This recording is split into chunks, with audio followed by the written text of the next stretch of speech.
Hello बच्चों, आप सभी को एमआर का बहुत बहुत नमस्कार। क्या हाल चाल। अगर आप नीट की तैयारी कर रहे थे या करने वाले हैं तो यकीन 2.0 से अगर आपने खुद पढ़ा है तो क्या आप ये बात मुझे बता सकते हैं कि आपका एक भी क्लास पूरे सेशन में कैंसिल नहीं हुआ है? क्या आप ये बता सकते हैं कि quality of and quantity of content दोनों आपको मिला है बैच में? क्या हमने 6000 से ज्यादा सवाल सिर्फ बैच में सॉल्व किए हैं? और अगर बात हो एक्स्ट्रा क्वेश्चन प्रैक्टिस की तो टाइम टू टाइम हम रिवीजन आपको कराते हैं। जैसे ही आपका 11th खत्म हो रहा होता है तो 12th शुरू करते हैं तो 11th का पूरा रिवीजन कराते हैं। साथ में उत्थान की बात हो या यकीन प्लस की बात हो या असाइनमेंट लेवल अप असाइनमेंट हो, सारी चीजें आपको देते हैं। अब इसी सिलसिले को आगे बढ़ाते हैं। बात अगर मेहनत, हार्डवर्क और डेडिकेशन की हो तो आपने बहुत किया इस बैच में। जो बच्चे पढ़ रहे थे वो बताएंगे प्लीज, और नहीं भी पढ़ रहे थे उनको मैं बता दूं ये सारी चीजें बैच में सिलेबस टाइम पे कंप्लीट होना, टेस्ट सारे रेगुलर होना और असाइनमेंट और एक्स्ट्रा प्रैक्टिस लेक्चर आपको बार बार मिलता रहा है। अब साथ साथ में जैसे हम आगे बढ़ते हैं कुछ नया चीज ऐड करते हैं। तो अब हम यकीन 2.0 में क्या ये ऐड कर रहे हैं, मैंने क्या आपके लिए सोचा है, ये सारे मैंने प्लान बनाए हैं आपके लिए। जैसे क्लास में अब वो समय नहीं है कि मैं रोज 10 मिनट आपको ज्ञान दूंगा, और आपके लिए वो ज्ञान जरूरी है लेकिन किसी और के लिए वो ज्ञान जरूरी नहीं है। तो अगर आपको जो कुछ भी गाइडेंस की नीड पड़ती है वो गाइडेंस आप कब हमसे डिमांड करेंगे, कब हमसे पूछेंगे, कब हमसे कनेक्ट करेंगे? लेक्चर में कर नहीं सकते हैं क्योंकि हमें खूब सारे क्वेश्चन प्रैक्टिस करने हैं, खूब सारे मेहनत करने हैं। तो एवरी वीक 30, 45 या 1 घंटे का हम सेशन रखेंगे जिसको नाम दिया है सक्सेस मार्गदर्शन। 30 to 45 मिनट एवरी वीक। अब एवरी वीक ये सैटरडे या फ्राइडे को हम शेड्यूल करेंगे, और ऐसे नहीं भी तो कम से कम 4, 4, 8, 6, 7, 8 वीक है, 30 के अराउंड लेक्चर्स होंगे। 25 to 30 लेक्चर्स होंगे। एक दो लेक्चर की बात नहीं है, 25 to 30 लेक्चर्स होंगे एवरी फ्राइडे और सैटरडे। ये शेड्यूल्ड होगा। और ये जरूरी क्यों है? क्योंकि जैसे ही आप बैच स्टार्ट करेंगे बोले क्वेश्चन प्रैक्टिस कहाँ करना है, रिवीजन कैसे करना है, नोट्स कैसे बनाना है, जब मीट में जा रहे होंगे तो बैकलॉग कैसे पूरा करें, रिवीजन कैसे करें, जब एंड में जा रहे हो तो टेस्ट कैसे दे, क्वेश्चन प्रैक्टिस कैसे करें, सब चीज भूलते जा रहे हैं उसको रिवीजन कैसे करें, नंबर कैसे लाएं, टेस्ट कैसे अटेम्प्ट करें, लेवल अप कैसे करें। तो ये बहुत जरूरी है, जो मैंने सोचा कि बैच में ना करके इसको हम अलग से ही करेंगे ताकि बैच में सभी बच्चों का टाइम किल ना हो। बिल्कुल भी बैच में हम आपसे कोई भी एक्स्ट्रा बात नहीं करेंगे, सिर्फ कंटेंट की बात करेंगे। बट ये लेक्चर 25 to 30 मिनट होगा। क्या ये बेनिफिशियल है? आप अपने एंड से बताइएगा। कब लेंगे? इवनिंग में लेंगे 5 से 6 बजे के अराउंड। जो आपके बैच में शेड्यूल्ड होगा हम उसमें आपसे लाइव बातें करेंगे। बहुत सारे बच्चों को कनेक्ट कर पाएंगे उतना कनेक्ट करेंगे, नहीं तो चैट में आप बताएंगे, उसका मैं आपको सॉल्यूशन बताऊंगा। ठीक है। उसके बाद डेली चैलेंजर होगा। डेली चैलेंजर क्या है?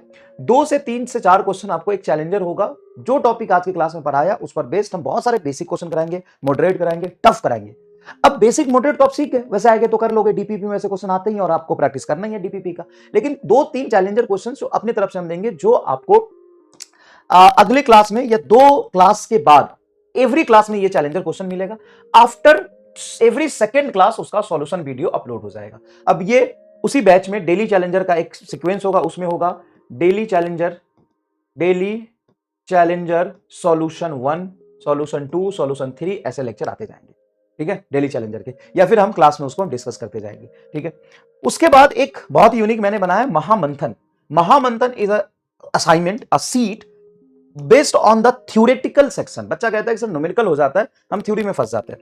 तो एनसीईआरटी के हर लाइन से हमने true false, fill in the blanks, SCB का ऑब्जेक्टिव से और कुछ असर्शन रीजन हम कलेक्ट करके आपको महामंथन के सीट में देंगे। हर चैप्टर में 1 से 2 आपको सीट मिलेगा, depends upon content of the lecture. जैसे रोटेशन में 2 चाहिए, फ्लूइड में आपको 2 चाहिए, लेकिन सॉलिड में 1 ही चाहिए, है ना। थर्मोडायनामिक्स में 1 चाहिए, केटीजी में 1 चाहिए, एसएचएम में 1 चाहिए। तो depend upon length of chapter. तो महामंथन में क्या होगा? एनसीईआरटी के लाइन से आपको ट्रू फॉल्स होगा, एनसीईआरटी के लाइन से आपको फिल इन द ब्लैंक्स होगा, एनसीईआरटी के लाइन से आपको असर्शन रीजन होगा, एससीबी ऑब्जेक्टिव होगा, और ये डिस्कशन भी हम करेंगे इसका। तो बताइए आपके लिए कौन ज्यादा बेनिफिशियल है? 1 number, 2 number, 3 number and 4 number. 4 number क्या है? संघर्ष असाइनमेंट। ये यकीन प्लस जैसा हमने आपको लास्ट ईयर कराया था, जो कि शायद बहुत ज्यादा मैंडेटरी नहीं था, है ना। बहुत ज्यादा बच्चे नहीं कर रहे थे उसको, जिनको टॉप करना था वही कर रहे थे।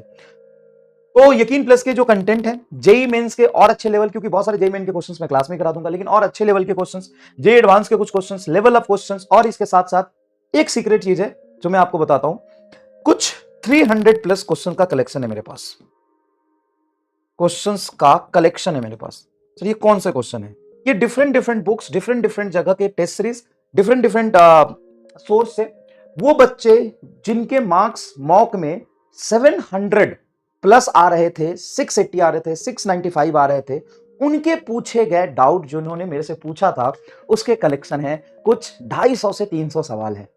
वो आपको संघर्ष असाइनमेंट में दूंगा। कोई भी बच्चा इसको करेगा उसको डाउट ही आएगा, क्योंकि ये उन बच्चों के डाउट है जो ऑलरेडी इस बार मॉक के टॉपर थे और अभी भी उनके नीट में एक्सपेक्टेड मार्क्स 650, 640, 630, 625 आ रहे हैं। उन बच्चों के जो डाउट थे, मतलब समझ लो किस लेवल पे आपके प्रॉब्लम को सॉल्व कर दिया, उस बच्चों के जो डाउट्स है, वो सारे डाउट्स कलेक्ट करके मैंने रखे हुए 300 प्लस क्वेश्चन है। ये आपको संघर्ष असाइनमेंट में मिलेगा, लेकिन तुरंत नहीं मिल जाएगा, लेवल अप धीरे धीरे होगा। पूरे साल ये मेहनत करने वाले वो आपको बता रहा हूं। उसके बाद मिस्टर फिजिक्स का एक पीडीएफ है जो क्लास में हम क्वेश्चन करते हैं। पिछले साल लगभग 6000 से ज्यादा क्वेश्चन हमने क्लास में सॉल्व किए थे। तो सभी क्वेश्चंस को पीडीएफ असाइनमेंट के फॉर्म में आपको मिल जाएगा। क्लास क्वेश्चंस का पीडीएफ ये क्लास के एंड होने से 2-3 लेक्चर पहले मिलेगा, ठीक है। स्टार्टिंग में नहीं मिल जाएगा, ये तो आप डेविएट हो गए। पहले हमें थ्योरी पढ़ना है, फिर हमें क्वेश्चन करना है। हम क्लास में आपको पढ़ा रहे होंगे एकदम ब्लैंक पीपीटी पे, पूरी थ्योरी समझाएंगे, पूरी जान लगा के विजुअलाइज कराएंगे, फिर उसको एमआर स्टार से डीप थिंकिंग में लेके जाएंगे और फिर आपको उसके बाद क्वेश्चंस कराएंगे, जो कि कुछ बेसिक क्वेश्चंस आपको लिखने हैं, लेकिन बहुत ज्यादा लेंदी क्वेश्चंस आप नहीं लिख सकते, तो उसका पीडीएफ हम आपको देंगे, आप रफ में उसको सॉल्व कर लेंगे पहले, ठीक है। उसके बाद एक और चीज मैंने ऐड करी है, 5 तो हो ही गए थे, ये छठी चीज मैंने ऐड करी है। टेस्ट डिस्कशन कहीं भी नहीं होता, लेकिन इस बार हम सिलेक्टेड क्वेश्चंस टेस्ट डिस्कशन करेंगे, या सिलेक्टेड क्वेश्चंस जो टेस्ट में अच्छे लेवल क्वेश्चन, क्योंकि पहले टेस्ट में इजी क्वेश्चंस आते थे, इजी की प्रैक्टिस होती थी, क्योंकि एनटी ने मॉक दिया तो वो भी इजी दिया, चैनल सब्सक्राइब, तो इजी क्वेश्चन की प्रैक्टिस होती थी। तो इजी क्वेश्चन की प्रैक्टिस हो रही है लगातार, तो उसमें कुछ क्वेश्चंस डिस्कस करने की क्लास में जरूरत नहीं है। लेकिन अब 3, 4, 5 क्वेश्चंस ऐसे होंगे जो हमेशा ऑप्शन नहीं बनेंगे, तो उसको डिस्कस करने की जरूरत पड़ेगी, तो उसका डिस्कशन वीडियो हर टेस्ट के बाद होगा, ठीक है। या तो हम नेक्स्ट क्लास में उसको डिस्कस कर ले, 5-6 क्वेश्चन क्लास से स्टार्ट होते ही, या फिर वो सिलेक्टेड क्वेश्चन जो आपसे नहीं हुए थे वो मुझे पता चल जाएगा ना यार। अब ऐसे तो यार बहुत सारे ऐसे बच्चे होंगे जिससे 20 क्वेश्चन नहीं होंगे, लेकिन 20 नहीं डिस्कस कर सकता मैं 5-6 क्वेश्चन जरूर डिस्कस करूंगा जो किसी से नहीं हुआ होगा। बाकी जो नहीं हुआ है उसको वीडियो सॉल्यूशन देख के भी समझ जाओगे, लेकिन कुछ क्वेश्चन ऐसे होते हैं जिसके वीडियो सॉल्यूशन देख के भी नहीं समझ पाओगे।